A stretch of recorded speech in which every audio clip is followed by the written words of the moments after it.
आता आपल्या आवडत्या मालिकेचे संपूर्ण भाग मालिका प्रसारित झाल्यानंतर लगेचच पाहू शकता फक्त सन नेक्स्ट वर. भारतातील प्रेक्षकांसाठी मोफत सेवा. आणि तो देवांश जहागीरदार, श्रीमंत, राजबिंडा, राजकुमार, तो माझ्या या देखण्या अंजलीला सोडून त्या बावळट, नशीब फाटक्या, कर्ज बुडव्या सईशी लग्न करणार आहे.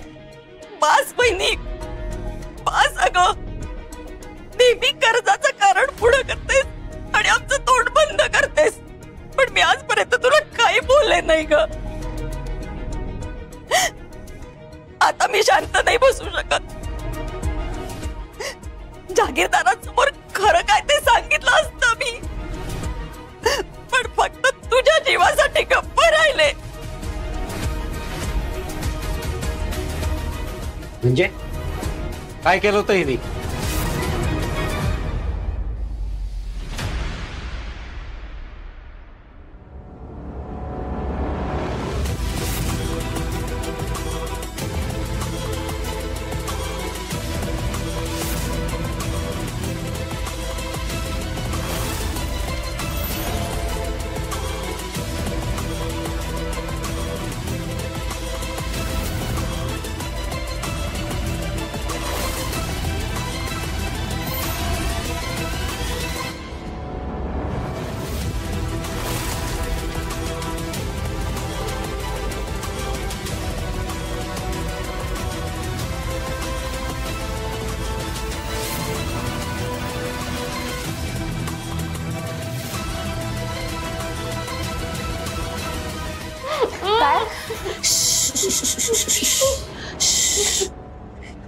तुला काय वाटलं तू देवांश जहागीरदारशी लग्न करशील आणि मी तुला हसत हसत जहागीरदारांची सून होऊ देईन? देवांश जहागीरदार मला आवडतो हे आधीपासूनच माहित होतं ना तुला, तरी तू त्याच्याशी लग्न करायला निघालीस. आमच्यात असं काहीच नाहीये, आम्ही फक्त मित्र आहोत असं तोंड वर करून म्हणाली होतीस ना. तसा व्हिडिओ पण आणला होतास त्यांच्याकडून. इकडे बघ काय झालं. खोटं होतं ना सगळं, नाटकं होती तुझी. तुला देवांश आधीपासूनच आवडत होता हो ना. हिला लाख आवडेल ग तो, पण त्याला काही आवडीनिवडी आहेत की नाही. कावळ्यानं कधी राजहंसाशी लग्न करण्याची स्वप्न नसतात बघायची. त्यांच्या शेजारी उभं राहायची तरी लायकी आहे काहीची. जागीरदारांची सून होणार म्हणे. ए तू किती स्वप्न बघ, जागीरदारांची सून माझी लेकच होणार, समजलं.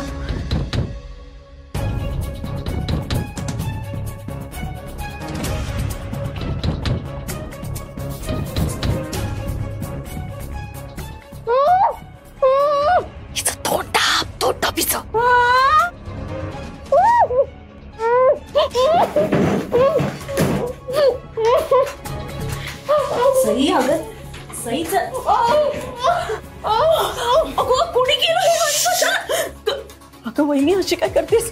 बाहेर मुलाकडे चालत आणि हिची वाट बघतायत. अगं आवाज हळूवंच.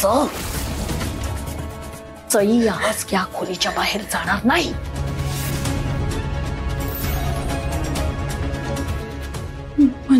म्हणजे सईच्या जागी अंजली बाहेर जाणार आणि देवांश जहागीरदारचं लग्न अंजलीशी ठरणार. अगं वहिनी असं काय बोलतेस? हे शक्य नाहीये. का शक्य नाहीये? इन्स्टेड ऑफ सई मी बाहेर जाणार आणि ते लोक मला पसंत करणार. अगं अंजली काय बोलतेस तू? हे कालपर्यंत तरी तुम्ही दोघे खुश होतात ना, तुम्हाला काही अडचण नव्हती. मग आज काय झालं? आम्हाला कालही अडचण होती, पण तरी आम्ही गप्प बसलो, कारण आज माझ्या लेकीचा बघण्याचा कार्यक्रम व्हायचा होता. वहिनी चुकीचं वागताय तुम्ही. असं करू नका, सोडा माझ्या सईला. तिला ना आधी माझ्या देवांशचा विचार सोडायला सांग, मग आम्ही तिला सोडतो. माझ्या अंजलीला देवांश आवडतो. हे माहित होतं ना तुम्हा दोघा मायले की ना, तरी हा लग्नाचा घाट का घातला तुम्ही? नाही वहिनी, गुरुजींनी हे स्थळ सुचवलंय, म्हणाले यांचं लग्न विधी लिखित आहे आणि यात आपण काही करू शकत नाही. बरोबर, मी काही करू शकत नाही ना, आम्ही काहीतरी करू शकतो, तेच करतोय आम्ही. गप्पा बसा. वहिनी, माझ्या लेकीच्या आयुष्याची खेळू नका ग. मी आया पडते तुमच्या. तुम्ही माझ्या लेकीच्या भावनांशी खेळलेलं चालतं. तुम्ही किती आणि काही म्हणा, देवांश जहागीरदारची बायको माझी लेकच होणार. मी हे होऊ देणार नाही. आत्ताच्या आत्ता बाहेर सगळं खरं जाऊन सांगणार आहे मी.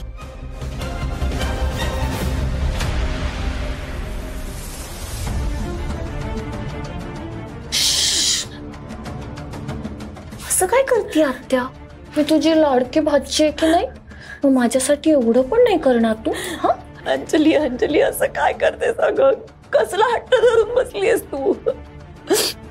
हे बघ, तुम्ही दोघी बाजूला व्हा, मी तुमचं काही एक ऐकणार नाहीये. हे बघ अंजली, अंजली खूप मोठ्या आशेने ती लोक आपल्याकडे आलेत अगं. मी त्यांना फसवणार नाहीये. बाय जाऊन खरं सांगायचं ना तुम्हाला. जा, ओका काय ओकायचं ते ओका. पण एक गोष्ट लक्षात ठेवा माझं, जर तुम्ही बाहेर जाऊन खरं काय ते सांगितलं ना, तर हे विष आम्ही दोघी मायले की हे विष पिऊ आणि मरून जाऊ.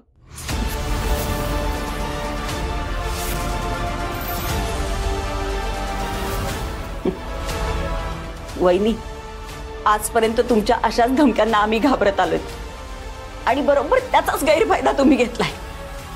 पण आता नाही, कारण आता प्रश्न माझ्या लेकीच्या आयुष्याचा आहे.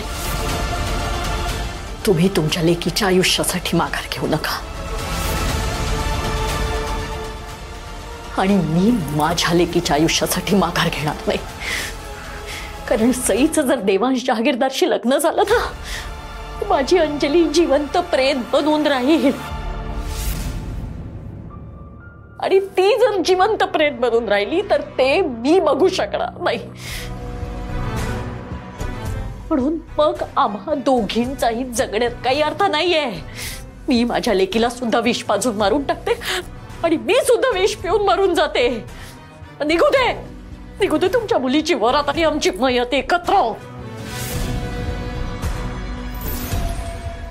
बघितलंस अंजली, खऱ्याची दुनिया नाही राहिली का?